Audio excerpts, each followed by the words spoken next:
नमस्कार दोस्तों, मैं राकेश श्रीवास्तव।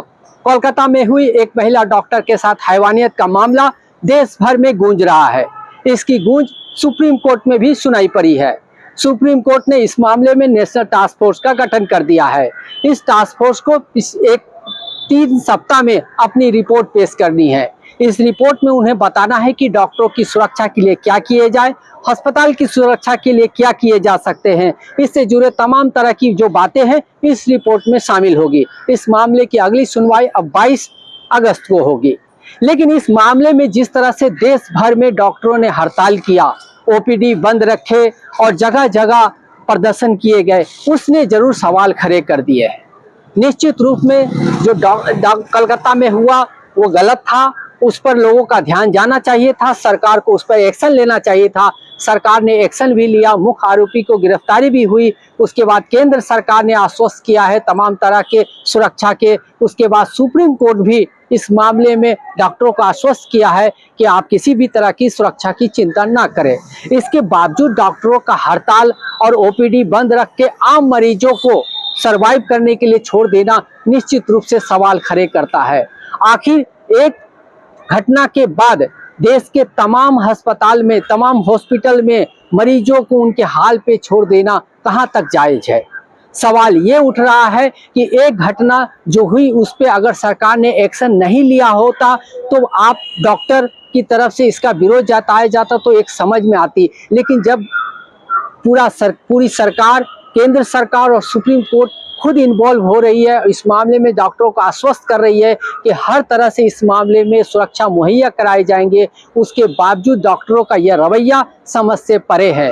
सवाल ये उठता है कि डॉक्टरों को अपने रवैये पे क्यों नहीं विचार करना चाहिए। मेडिकल कॉलेज में जो अव्यवस्था चल रही थी, उनके अंदर जो सीसीटीवी कैमरे हैं या वहाँ की जो खुद की जो आंतरिक सुरक्षा है, उसे लेकर सवाल खड़े क्यों नहीं किए जाने चाहिए। अभी हाल ही में हम लोगों ने ये सुना होगा कि देश के कई हिस्सों के हॉस्पिटल से अलग अलग तरह की खबरें आई। अगर कहीं दूर ना जाए तो पुणे के एक हॉस्पिटल से, जो ससुन नाम के हॉस्पिटल से ये खबर आई थी, यहाँ जो एक रेस कांड हुआ था जिसमें एक नाबालिग ने 2 युवकों को उड़ा दिया था, जिसकी जान चली गई थी। उसके ब्लड सैंपल को चेंज करने में बड़े अधिकारी शामिल थे। उसके बाद एक और मामला आया, उसके बाद और कई मामले आए।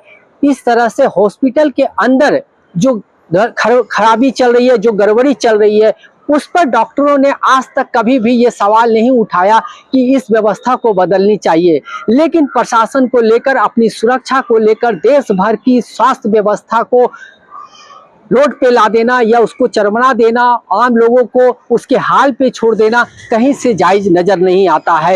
निश्चित रूप से डॉक्टरों को और मेडिकल एसोसिएशन को भी इस पर जरूर सोचना चाहिए कि एक घटना के बाद उनकी जो प्रतिक्रिया है वो जायज जरूर हो सकती है, लेकिन एक घटना की वजह से आप लाखों लोगों की जिंदगी से खेल नहीं सकते हैं।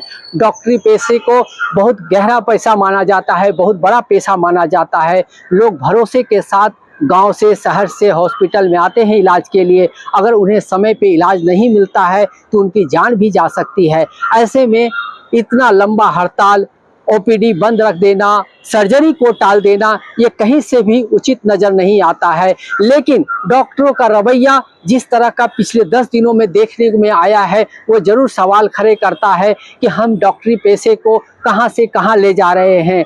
डॉक्टरी पेशे को हमें उच्च दृष्टि से देखने की जरूरत है, क्योंकि ससुन हॉस्पिटल से ही एक ड्रग्स का मामला सामने आया था, जब एक आरोपी हॉस्पिटल के अंदर बैठकर ड्रग्स रैकेट चला रहा था। इसी तरह से बहुत सारे हॉस्पिटल्स हैं जहां से किडनी रैकेट और दूसरे तरह के मामले सामने आते रहे हैं। अब तो ये भी कहा जा रहा है कि जो कोलकाता का जो मेडिकल कॉलेज है, वहां पर सेक्स रैकेट के भी मामले सामने आ रहे हैं। ये तमाम तरह से सीबीआई मामले को जांच रही है, सुप्रीम कोर्ट नजर दे रही है, केंद्र सरकार नजर दे रही है और राज्य सरकार अपने स्तर पे काम कर रही है। लेकिन उसके बावजूद डॉक्टर अपनी सुरक्षा को लेकर मानने को तैयार नहीं है। डॉक्टरों का कहना है कि एयरपोर्ट की तरह उन्हें सुरक्षा मुहैया कराई जाए। ये निश्चित रूप से इस मामले को ज्यादा भुनाने की कोशिश की जा रही है। इस पर जरूर रोक लगनी चाहिए। आज के लिए बस इतना ही। नमस्कार।